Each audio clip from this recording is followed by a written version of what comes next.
میری اذیت کا اندازہ کر سکتے ہو؟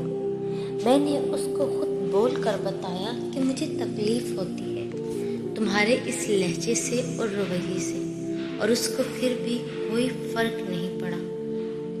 بہت سی باتیں انسان کو اندر ہی اندر جلاتی ہیں جو کبھی کسی سے نہیں کی جاتی۔ وہی باتیں انسان کو کھا جاتی ہیں، کھوکھلا کر دیتی ہیں، اور کھوکھلے لوگوں کا ضبط کانچ کی نازک چوڑیوں کی مانند ہوتا ہے تو آنکھ نم کر دیتا ہے، اور ٹوٹ جائے تو بہت کچھ ختم کر دیتا ہے۔ اگر کوئی مجھ سے پوچھے کہ دنیا کا مشکل ترین کام کون سا ہے، تو میں کہوں گا کہ اپنی آنکھوں میں تیرنے والے آنسوؤں کو پلکوں سے نیچے نہ گرنے دینا، اور انہیں واپس پیچھے دھکیل کر ہونٹوں پر نرم سی مسکراہٹ سجائے کہنا کہ ہاں میں بالکل ٹھیک ہوں۔ کیا کر لے گے انسان؟ زیادہ سے زیادہ پیٹھ پیچھے برائیاں اور سازشیں۔ لوگوں کے پیچھے جاؤ گے، وجہ تلاش کرو گے، خود ہی کو بے سکون کرو گے، اپنا وقت ضائع کرو گے، سب اوپر والے پر چھوڑ دو، بے شک وہ بہترین انصاف کرنے والا ہے۔ لوگوں کو یہ سمجھنے کی ضرورت ہے کہ ایک بار جب آپ اپنے بدترین وقت سے تنہا گزر جاتے ہیں تو آپ کو اس بات کی پرواہ نہیں ہوتی کہ آپ کی زندگی میں کون رہتا ہے۔ یہ دنیا جس میں حضرت یوسف علیہ السلام کو سستے داموں میں بیچا گیا، ابراہیم علیہ السلام کو آگ میں ڈالا گیا، موسیٰ علیہ السلام پر جادو کا الزام لگایا گیا، اور حضرت محمد صلی اللہ علیہ وآلہ وسلم پر پتھر برسائے گئے، کیا آپ انتظار کر رہے ہیں کہ یہ دنیا آپ کے کندھے پر تھپکی دے؟ اس نے نیک لوگوں کو بھی نہیں بخشا۔ کچھ ناراضگیوں کو موت سے پہلے ختم ہو جانا چاہیے، موت کے بعد ان کا ختم ہونا مجبوری ہوتی ہے، موت سے پہلے ان کا ختم ہونا محبت ہوتی ہے۔ ہر تعلق میں اتنی محبت ہونی چاہیے کہ اس میں ناراضگیوں کے ختم ہونے کے لیے موت کا انتظار نہ کیا جائے۔ یقین کرتی ہو اللہ پر، اس سے بڑھ کر ہے ہی کیا، اس سے آگے ہی کیا۔ وہ یقین دینے والا ہے، وہ یقین دے کر اس کی حفاظت بھی کرے گا۔ جس کو اللہ پر یقین مل جائے، اس سے بڑھ کر پرسکون اور کوئی چیز نہیں۔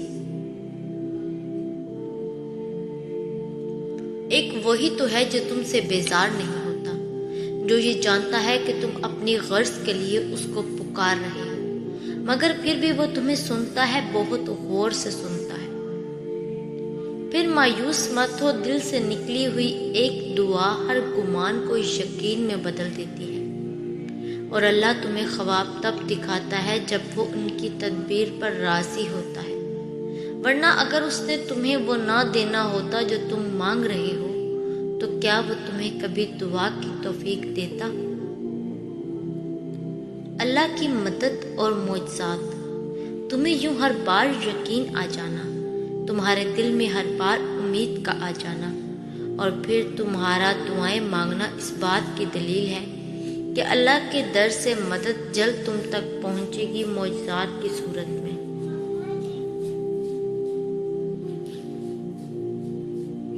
سورہ البقرہ میں اللہ فرماتا ہے، کہہ دو میرے ان بندوں سے جو ہار گئے ہیں، میں کسی بھی جان کو اس کی طاقت سے زیادہ نہیں آزماتا۔ اپنے وقار کو محفوظ رکھیں، چاہے آپ کو اپنے کمرے کی دیواروں سے دوستی کرنی پڑے۔ وقت نے ختم کر دیے سارے وسیلے شوق کے، دل تھا الٹ پلٹ گیا، آنکھ تھی بجھ بجھا گئی۔ یہ جتنی آزمائش آئی ہوئی ہے نا تم پر، ان میں اللہ کی مصلحت بھی ہے، جو ابھی تو نظر نہیں آئے گی تمہیں، مگر یقین کرو اس کا انعام تمہیں بہت بہترین بن کے ملنے والا ہے۔ اپنے حق کے لیے لڑو، چاہے تمہارے سامنے وقت کا فرعون ہی کیوں نہ ہو۔ آنکھوں سے گرے آنسو اور نظروں سے گرے لوگ کبھی نہیں اٹھا کرتے۔ اخلاق بھی رزق کی طرح ہے، اس میں بھی کچھ لوگ امیر، کچھ غریب اور کچھ انتہا کے مفلس ہوتے ہیں۔ کسی نے کیا خوب کہا ہے کہ کتاب سے سیکھو تو نیند آتی ہے،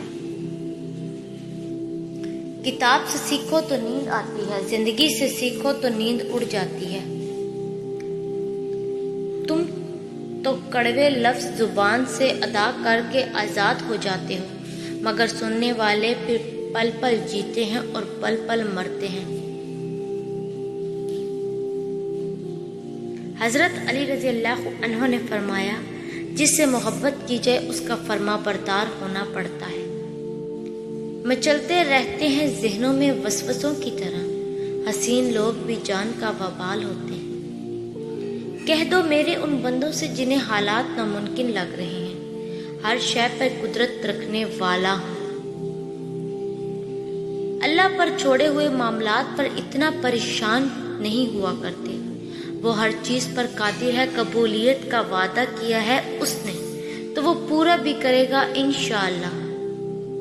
اللہ سب بہتر کر دے گا، اللہ راستہ بنا دے گا، اللہ پریشانیاں ختم کر دے گا، اللہ تمہاری چاہت تمہیں دے دے گا، اللہ تمہاری سب دعائیں قبول کر لے گا، اللہ سب کچھ ٹھیک کر دے گا۔ مایوس نہ ہونا۔